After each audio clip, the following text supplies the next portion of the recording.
ဒီနေ့ဘာကိုမျှဝေပေးခြင်းလဲဆိုတော့ toilet is occupied toilet is occupied အဲ့တော့ရေအိမ်ပေါ့တနည်းအားဖြင့်အိမ်သားလူရှိတယ်အိမ်သားမှာလူရှိတယ်ဆိုရင်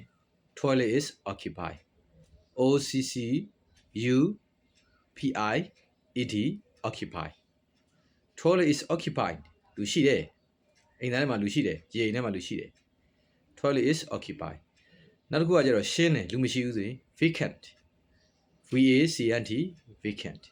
ခုန occupy ကျတော့ OCCU PIED occupy လူရှိတယ်လူရှင်းတယ် occupy ဒါမှမဟုတ်လဲ vacant ပေါ့နော်ဒါကတော့လူရှိတယ်ဆိုရင် occupy လူရှိပါတယ် occupy အဲ့ဒါကိုပြောချင်တာပါမျှဝေချင်တာပါ like and follow ပါမှတ်ချက်ရေးပါမျှဝေပေးတော့ပါအောင်ယခုဗီဒီယိုဒီမသိသေးတဲ့သူတွေညီညွတ်တာဖြစ်ပါတယ်ကျေးဇူးတင်ပါတယ် see you bye bye thank you